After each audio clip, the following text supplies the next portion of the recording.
Hi, welcome. Grandma Honey here. And I'm re-recording a book that I did at the very beginning of this story time. It's called The Hollyhonk Gardens of Gneedle and Gnibb, and it's a very important book about forgiving. It's written by Michael Waite, and it's illustrated by Jill Colbert Trousdale. All right, let's get started.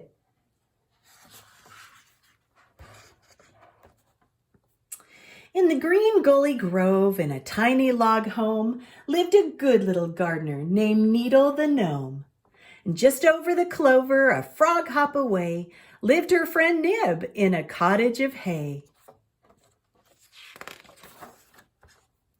And most every day, the two gnomes would stay outside in their gardens working away. Gneedle grew flowers that lit up at night, flickerworks, blinkins, and oh, what a sight! Glow roots which gleamed with a glimmering light. Gnibb grew a garden of musical flowers, drumbleweeds, boombas, and great tooting towers, and hollyhonks humming to the wee morning hours. Gneedle helped Gnibb with his seeding and weeding, and borrowed his tools, just some things she was needing.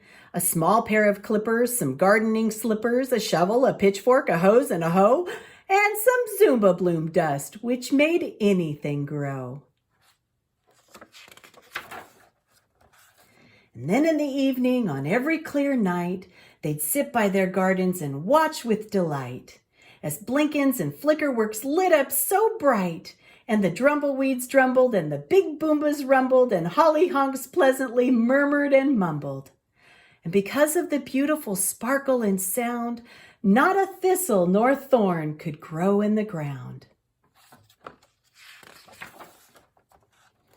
One summer's day, Gneedle needed a pail, so she borrowed the bucket Gnibb kept on a nail.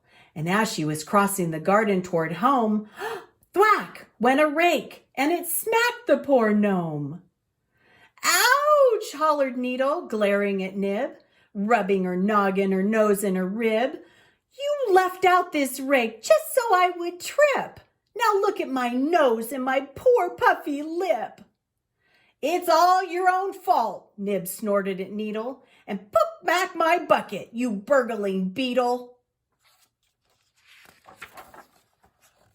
They stared and they glared for a minute or more, and then they both stomped away, stormed inside, and slammed their doors. If that's what he wants, Gneedle snorted, that's fine. But until he is sorry, he is no friend of mine. And later that night, she heard pounding outside. So she looked out the window, and guess what she spied? Gnibb! He was building a big wooden fence. She thought for a moment, and then it made sense. Gnibb was so mad, and his temper so bad, he was fencing out Gneedle. What a crafty old cad. Gneedle could hear all of his hollyhonks hooting. Oh, how she hated that tweeting and tooting.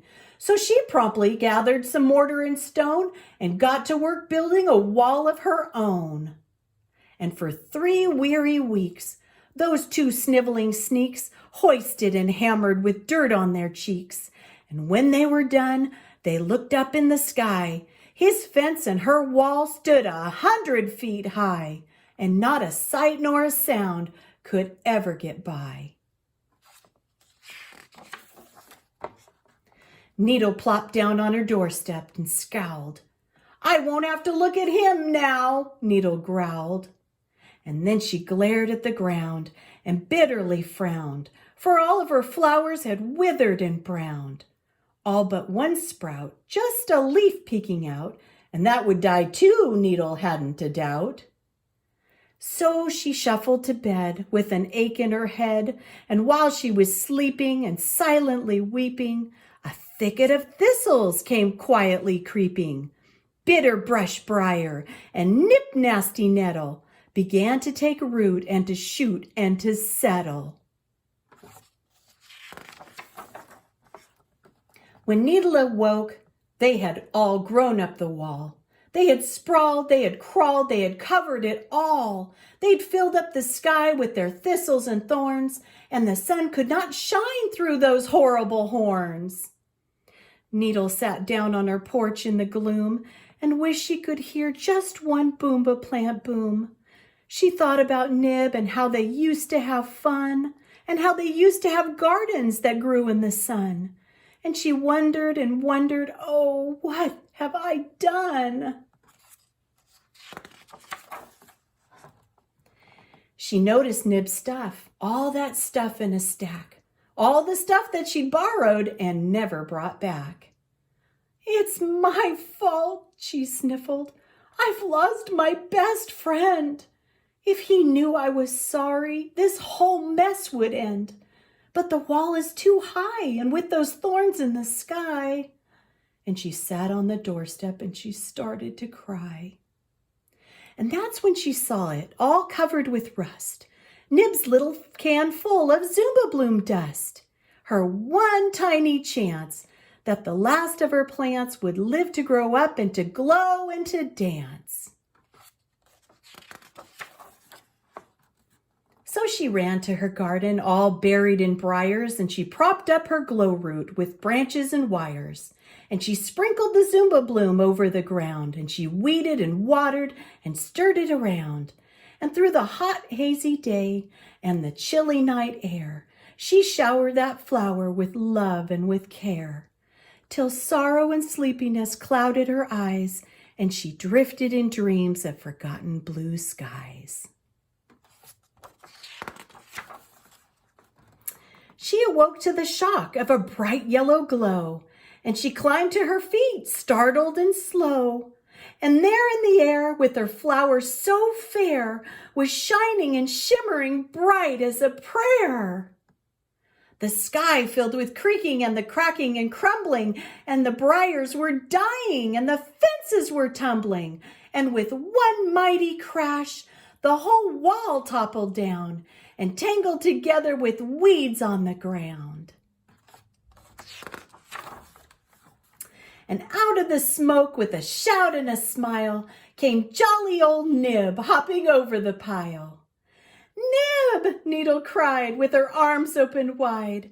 "Won't you forgive me for all my meanness and pride?" And as they forgave one another with hugs, the sand and the grass and all the thorn-eating bugs got swallowed up of the bitter brush weeds and the roots and the shoots and even the seeds. So now in the forests of Green Gully Grove, you'll find our two gnomes by their homes in the cove. Their hollyhonks, boombas, and blinkins are growing and hooting and tooting and gleaming and glowing. But there's not a bitter brush briar nearby, and if you look closely, you'll figure out why.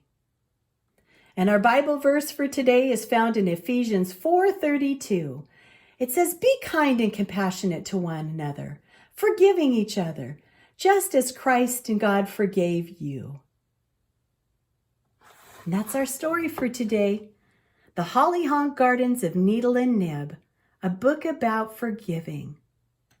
Bye-bye for now. Be blessed.